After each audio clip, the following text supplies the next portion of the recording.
Good afternoon, 444. The title for today is Oneness, Our Relationship to It All. The fact and increasing awareness of oneness is at the core and essence of all the positive changes that are beginning to manifest on Earth.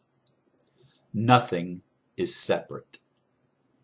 Separation is the false perception from which all problems and conflicts have arisen over the course of what we know as human history, the real and the distorted. To the limited mind of an unawakened human who has not yet activated his or her higher senses, it may seem far-fetched. Nevertheless, even science, quantum physics, is coming to the same conclusion the mystics have been telling us for millennia. Everything, and I do mean everything, is interconnected. We exist in a conscious, cosmic web of life, a macrocosm even more vast than the microcosmic relationship of a single cell to an individual human body. As one writer in the New Testament wrote, "For in him, God, we live and move and have our being," as certain also of your own poets have said, "For we are his offspring." What if we are mere cells, or even subatomic particles, in the body of what we call God?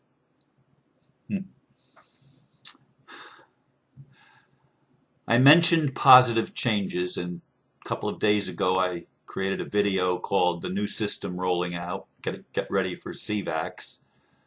And it has right, I just checked just about 3 minutes before I started this video, it has 2211 views as of a few minutes ago.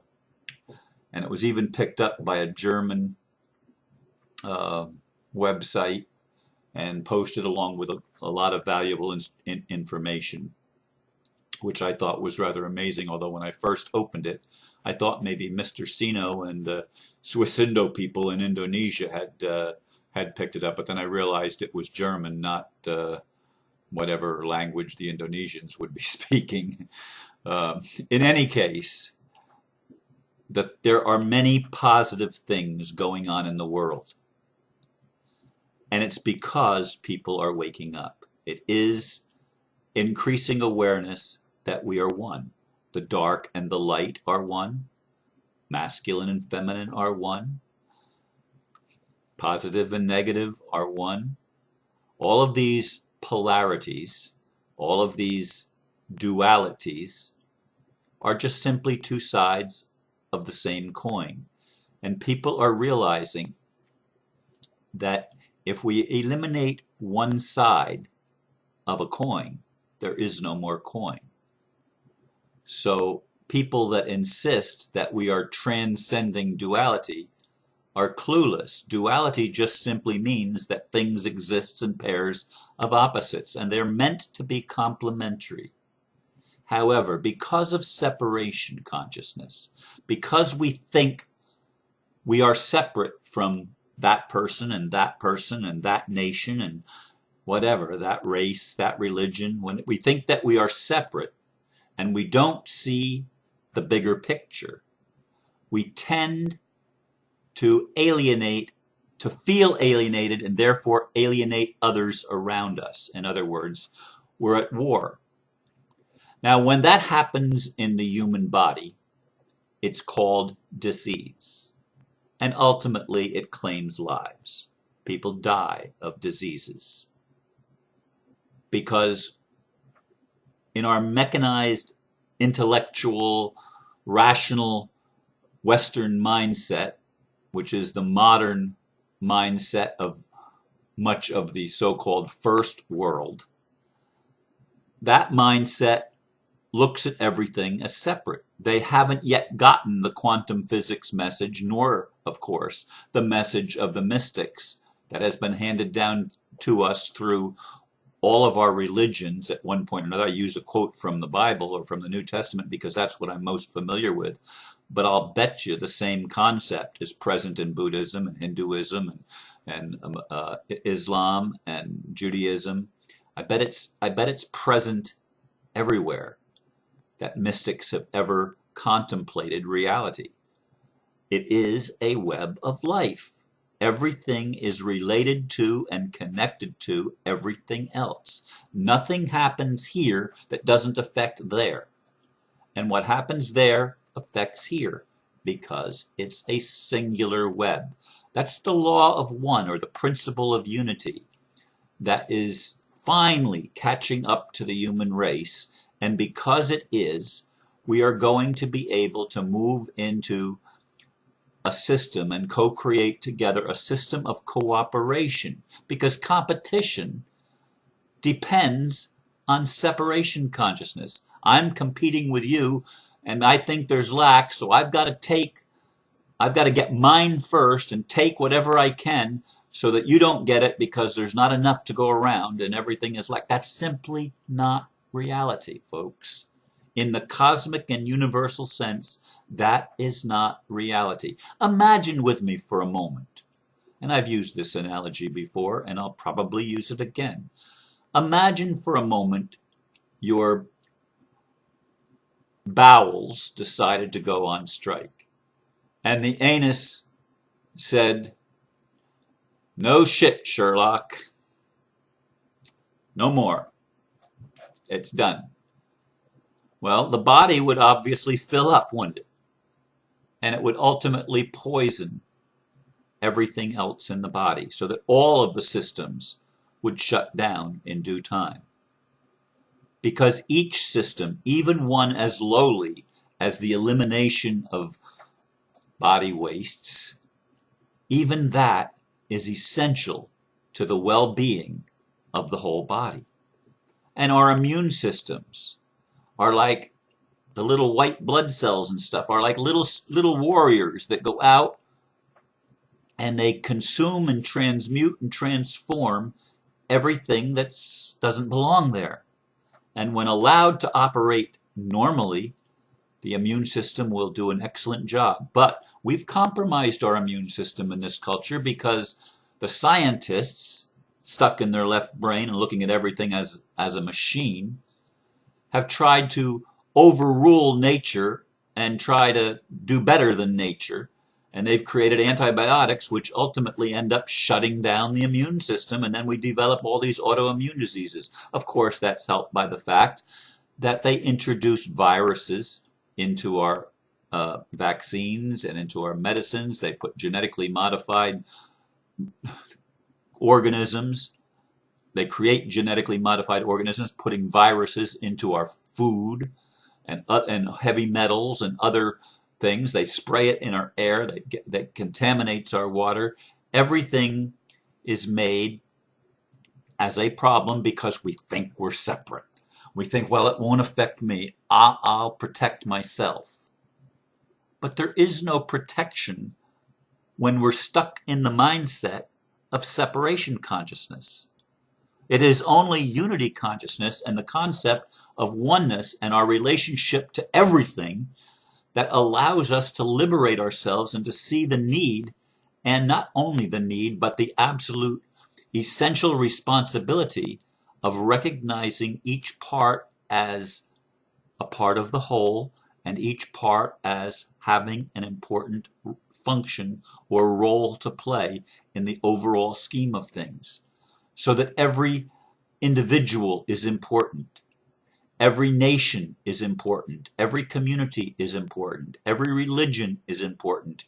Every aspect of our human lives plays a role, and it affects every other aspect. If the garbage men went on strike worldwide and we no longer were able to pick up our garbage, I honestly think we shouldn't be generating so much garbage, but that's another subject. But if the garbage was no longer taken care of, it would really start to stink, wouldn't it? It has actually happened in some cities at some times, when for weeks the garbage went uncollected. I think it happened in New York City at one point a decade or two ago. I can't remember exactly when it was. But what a stench that was on the sidewalks as the garbage just piled up and accumulated. Not to mention that it was an eyesore. It was a health risk, and it was certainly it was certainly something that was not pleasant to live with. Everyone is important. There is no such thing as something lowly that we can just get rid of them or get rid of that aspect, get rid of that system. Oneness demands respect for everyone and everything, and a recognition that everyone and everything is part of a greater whole, and each performs a function that complements the whole. There are no opposites to get rid of. There are only opposites to learn how to dance with, to become in harmony with, to sing with, and to carry the melody and to move into the rhythm so that there is a natural homeostasis that is reached that brings everything into balance, everything into equilibrium, as Aristo mentioned a few days back. This is what oneness is all about, and this is where our human consciousness must go and is going. It is going there. Not everybody has the message yet. The psychopaths seem yet not to have gotten it. They're planning, the CIA and other operatives within the so-called intelligence community, that's actually the insane community, they're planning to gas a bunch of Syrian people. It's time that the world woke up and said, no, we're not going to allow this, because the Syrians are one with us. What happens in Syria happens in America. What happens in Syria happens in Europe and in Africa and in Australia and all over the world. Whatever happens anywhere affects everywhere. There's no such thing as isolation. That's insane, to be isolated. No, we're not isolated. We're connected. We're interconnected in a web of life. And you can't hurt the Palestinians in Gaza and not hurt the rest of humanity. And if you shut off the immune system from doing its job, and the immune system has to be repurposed, and the immune system may be the police and the military being repurposed to actually shut down the real criminals. And the real criminals are the ones that cause the diseases. They're the ones that have the cancerous thing. And they are performing a role as well. Here's the irony. They are performing the role of awakening the rest of us that are still sleeping, till we all awaken, and then there's no more need for the insanity. Then we can come into our right mind and say, wait a minute, we're all connected, we're all one. We're all part of each other. What we do to anyone, we do to everyone. And we start seeing that, and when we get it, when we really get it, the world changes just like that.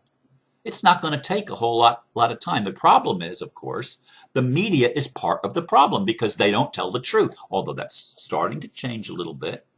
By far and large, they still put out the propaganda put out by the psychopaths and the bankers and the corporate CEOs and the corporate governments and all of these criminal organizations that are in place to awaken humanity. But their job is done. Their role has been played out.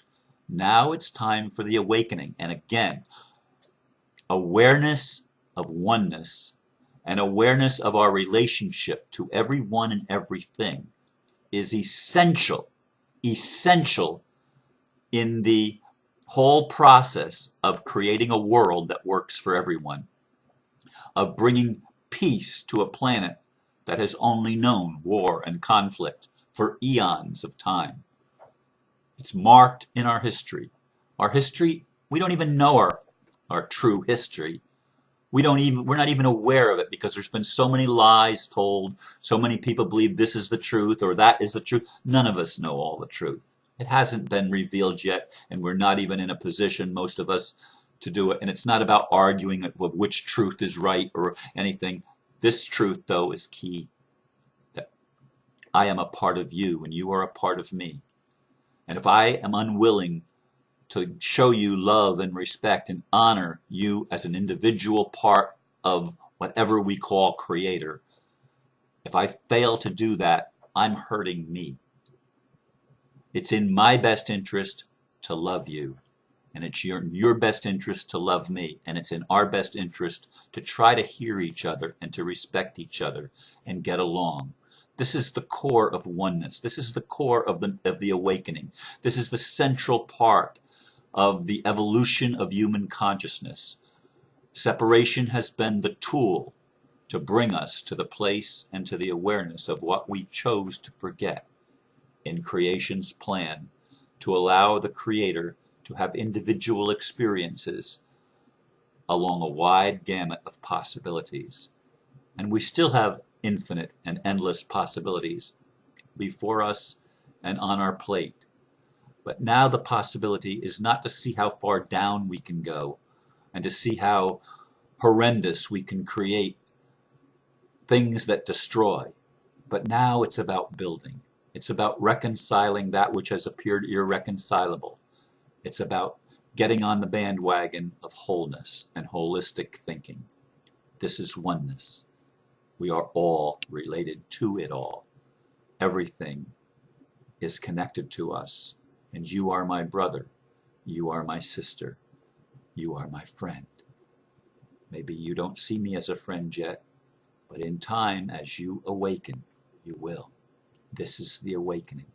This is the key to everything we've ever wanted. Thank you for listening. Namaste.